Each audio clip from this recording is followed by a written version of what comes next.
Okay, so this book is called Brownie's Hush. Okay.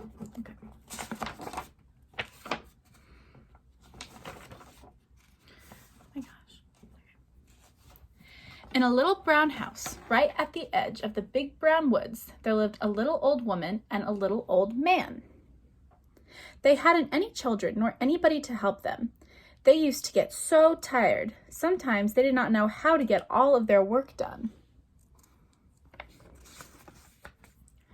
One evening, when the little old woman and the little old man were sitting by the fireside, the little old woman said, "My old bones are so stiff and tired that I couldn't stoop to sweep the floor this morning."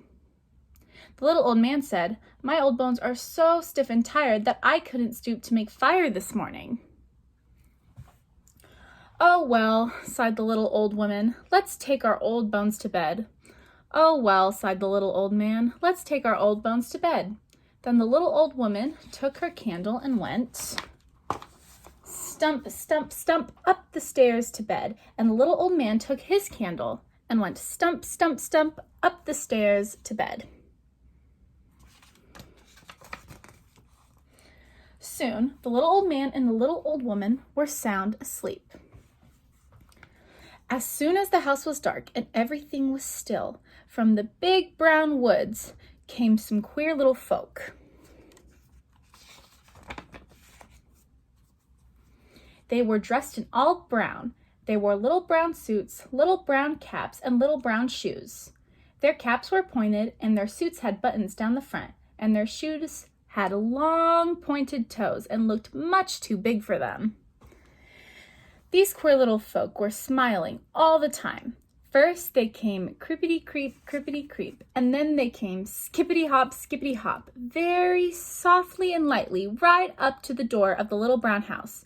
They pushed open the door and danced around the kitchen. Some danced high and some danced low. Some humped their shoulders and some wiggled their ears. Some waggled their fingers and some turned head over heels.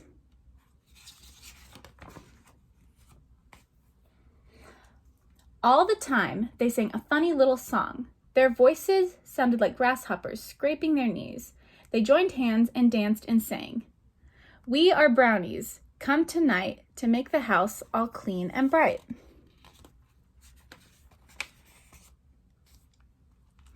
Then one took a brush and swept the floor. One took a duster and dusted the chairs. One rolled up the old woman's knitting. Another cleaned the old man's pipe. Some brought wood for the fire, and brownies washed the dishes. One fell in the dishpan, and two others had to fish him out. Some of the brownies cleaned up the pans. They made them so shiny that they could see their faces in them, and they watched themselves smile and wiggle their ears. Some of them fixed the table for breakfast. They carried the blue and white cups and the blue and white plates very carefully. 6 of them had to carry the marmalade, and it made their fingers sticky, and they had to lick for several minutes. Soon, the room looked very tidy and very spick and span. When all was finished, the brownies were smiling a great deal to think how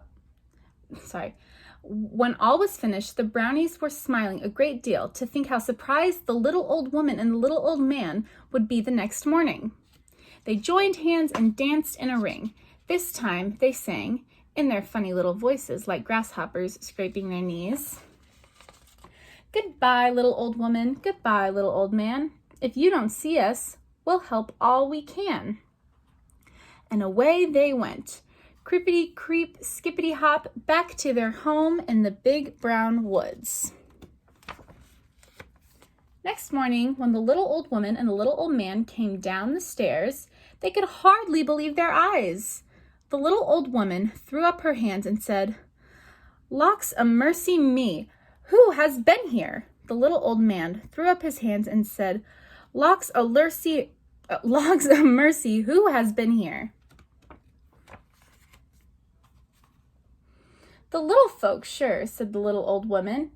"And who be the little folk?" asked the little old man, pretending that he did not know. "Don't you know? They are the brownies," asked the little old woman. "So they be, so they be. The brownies, of course," said the little old man, chuckling. When the little old woman and the little old man had finished their breakfast, the little old woman said, "I'm going to watch for those brownies tonight." "You had better not let them see you," said the little old man, "or they will never, never come again." That night, the little old woman and the little old man blew out the candles and hid behind a curtain hanging in the kitchen. Then they peeped through a hole in the curtain. As soon as the house was dark and everything was still, in came the brownies, carrying fireflies for lights. Creepity-creep, skippity-hop. The little old woman and the little old man dared hardly breathe. They were very, very still indeed. The brownies joined hands and danced in a ring. Some danced high and some danced low, and all the time they smiled. Then they sang in their fancy little voices, like grasshoppers scraping their knees. "Brownies from the woods are we, gay little folk as ever we see. Clean and dust and sweep the floor, then away to the woods we go once more." And they swept and dusted, washed and scrubbed, brought wood for the fire, cleaned the pans, and filled the old man's pipe. When they had quite finished, they joined hands and danced in a ring, singing, "Goodbye, little old woman, goodbye, little old man. If you don't see us, we'll help all we can." And away they went, creepity-creep, skippity-hop, back into the big brown woods. At last, the little old woman and the little old man came from their hiding places. "Some of those brownies had holes in their clothes. I shall make them some little new suits and some little new caps," said the little old woman. "Some of those brownies had holes in their shoes. I shall make them little pointed shoes. Oh, they shall have long pointed toes," said the little old man. For days, the little old man and the little old woman cut and stitched and sewed, and every night the brownies came, danced and sang, laughed and worked. Every night the brownies danced back to the big brown woods. At last, the little suits and caps and shoes were finished, and very fine they looked. The little caps had gay long points, and the little shoes had long pointed toes, and the little suits had tiny orange buttons down the front. Excuse me. On Halloween night, the little old woman and the little old man put the new caps, the new suits, and the new shoes on the table, blew out the candles, and hid behind the curtain. As soon as the house was dark and everything was still, in came the brownies, creepity-creep, skippity-hop. And when they saw the little new caps, the little new suits, and the little new shoes, you should have seen their faces. Their smiles stretched from one ear to the other, and then their mouths became rounder and rounder, and their eyes became rounder and rounder, and they all said together in their funny little voices like grasshoppers scraping their knees, "Someone has seen us." They looked over their shoulder, and they looked over this shoulder, and they went over that shoulder as they put on their fine new clothes.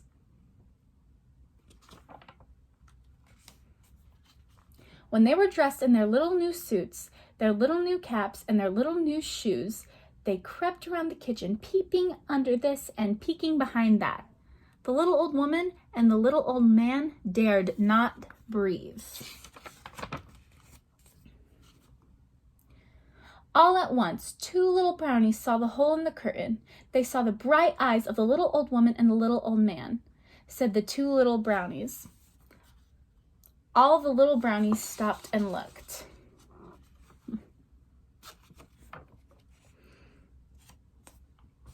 And away they scampered back into the big brown woods.